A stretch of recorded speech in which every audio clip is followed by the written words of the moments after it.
forward, follow me. If I hesitate, push me. If I may kill me, avenge me. If I am a traitor, kill me.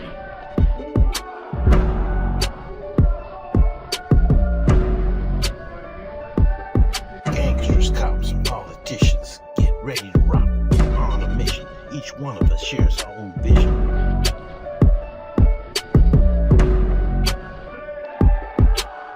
When I was on the yard, I went real hard. While I patrolled the streets, all the G's on me. When I was on the yard, I went real hard. While I patrolled the streets, all the G's on me.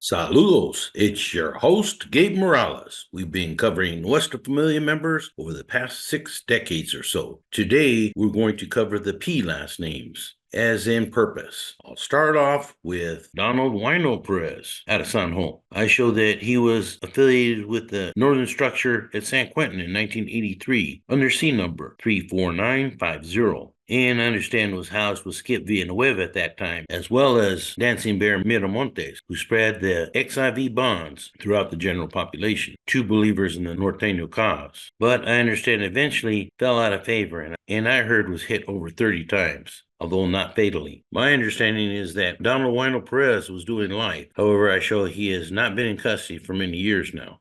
There was James Conejo Perez, another very controversial figure in West Familia history. My understanding is that he actually was born down in L.A. and grew up in Primera Flats territory. Along the way in his teen years, I am told that he moved to Sacramento, which is the town where many people say he's from. Conejo was very active with the NF in the 1970s, as seen in this group picture here at DBI, under B number 48186. Understand that he murdered an MA associate by the name of Ralph Rivera on June 25th, 1976 at DBI, and was also involved in the homicide of an Aryan Brotherhood member in December 1977. According to court documents, on December 30th, 1977, in the early afternoon, Michael Rowe was shot 3 times with a .22 caliber weapon, and his body was dumped on a levee near Discovery Park in Sacramento. An autopsy found that he was under the influence of alcohol, and detectives also discovered that he had no wallet or identification on his body. Michael Rowe was the brother-in-law of Conejo Perez.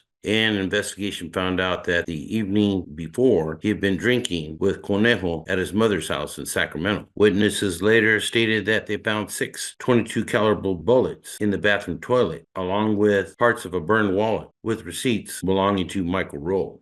Evidently, it was discovered that Rowe had been on the NF hit list, as he was suspected of joining the Aryan Brotherhood, or at least associating with while he was in prison. Michael Rowe's sister, Yolanda, was married to Conejo. But, as I've stated several times before, the prison gangs come before everything, even your own family or in-law. Conejo was not validated until 1979 as being NF, when CDC allegedly perfected its validation system. He is mentioned in this report when he was found by authorities in Oscar Huesos Alderete's house, which was being used on major drug cells. I understand that he was made a captain in the NF when he was at Pelican Bay sometime after it opened, but was stripped and demoted down to Cat 1, just basic NF soldado, for breaking the reglas. But Conejo's always been involved in NF politics, so I understand that he continued moving huilas at Pelican Bay, and at one time was housed at C facility in the SHU there. He continued to be housed at Pelican Bay SHU for many years.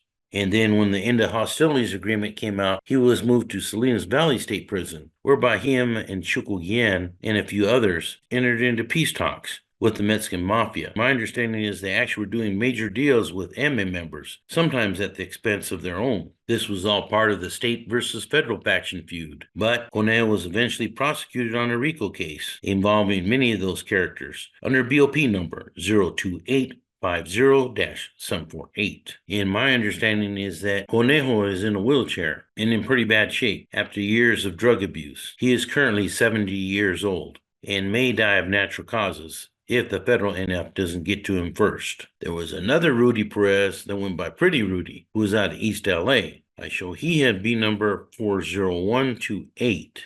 Rudy Perez was also considered to be a shot caller in the NF during the time he was under the Padre system and was just converting to a military structure under Babo Sosa. In fact, he was housed at Folsom 4A in 1972 with multiple NF members who were considered to be captains under Babo. And Pretty Rudy Perez paroled in April 1976. There was Pablo Pantoja out of San Juan. He was another controversial Nuestra Familia figure, having been involved in the NF since the 1970s and grew up around the NF. I understand that his sister had kids with Ruben Gaxiola, who was an NF member in the 1970s and 80s. And I believe Boxer Mendoza states in his book that his father was killed by Pantera, which I'm sure would have caused a lot of animosity there. I show Pantera had D number 28079. I show he also had beef with Ezequiel Lopez, who was the right-hand man of Black Bob Vasquez. And I also understand that he ordered the killing of Eli Capone Rosas in 1991. Basically, Pantera was always caught up in drama. But evidently, he also had a lot of juice, as he's seen here in a picture with current General Pinky Hernandez and former NF mover and shaker Dump Truck Chavez. It is my understanding that Pantera was involved in a major dispute with Art Smiley Ramirez, which is often referred to as the D facility dilemma. I don't believe that Pantera ever hit the BOP system, as I show he was held at Pelican Bay SHU even after Operation Black Widow, and then shipped to Corcoran SHU in 2016, and is currently housed at Tehachapi, where he's been housed for several years now, and is currently 68 years of age. There was a Richard, a.k.a. Little Richie Pina from San Juan, but I also show had ties to Watsonville. I show he was an NF member in the early 1970s at San Quentin. I think he may have been hit in 1975, but I'm not sure by who. I believe then he was released, but came back with a new B number of 75688. And I show he was at DVI in 1977 when this picture was taken, and when the NF had a large presence at DVI. There was a Charles Taco Pineda. I don't have a lot of information on this guy. I just know that he was indicted recently on a RICO case and supposedly was swooped up with a bunch of other guys from San Jose, Barrio Grande, and from Oyopamas. Maybe some of you can fill me in on this guy. There was Tobias, a.k.a. Toby, a.k.a. Pook Pointer, who I understand is from San Fran. I don't know a lot about him either, other than he was indicted by the feds and sent to the BOP under number 12662-097, I believe on a firearms charge. I showed that he was housed at Phoenix in 2007 and was seen in multiple pictures with Ensoldados and NF members. And although I'm not big into tattoos, he does have some pretty nice ink on his back.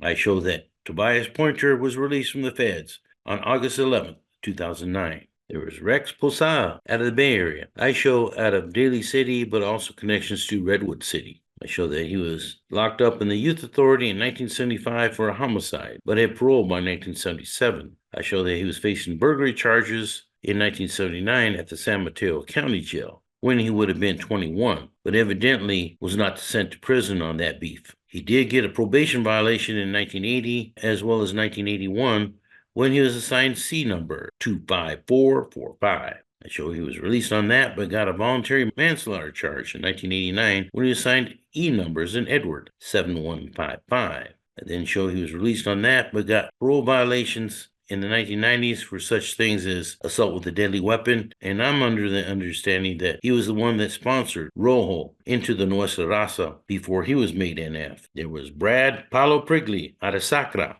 out of the Meadowview area, not far from where I lived in Valley High. during the late 1980s through early 90s. I've heard some people say that the Nuestra Raza birth date is January 22nd, 1984, when Pablo de Sacra was killed at New Folsom. But this would have been impossible, as New Folsom wasn't built yet. How do I know? I helped open that prison. No, in fact, just like the NF made September 16th, 1968, their honorary birthday, when they had started several years earlier, so did the Nuestra Raza. The XIV bonds were written in late 1983 at Old Folsom 4A, approved at DVI by NF shot callers there, and then sent out to the general population in early 1984. That may be where the discrepancy comes from. But no, Paulo was actually killed on January 22nd, 1989 at New Folsom by a corrections officer while he was engaged in battle with the enemy. There was Danny Provencio from Hayward. I remember reading about this guy in several C files.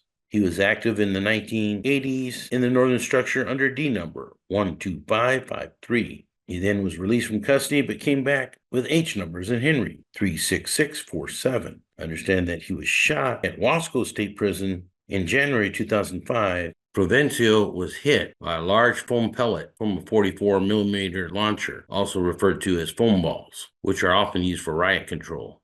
They're supposed to be non-lethal, but in this case, it appears it was a headshot that caused him to go into a coma. He ended up being released from CDC and died in a hospital a couple months later. There was Gerardo Guama Puentes Marquez, who is from El Monte, but was born in Mexico, and I show was deported multiple times. He was an NF member in the mid-1970s with B number 56889.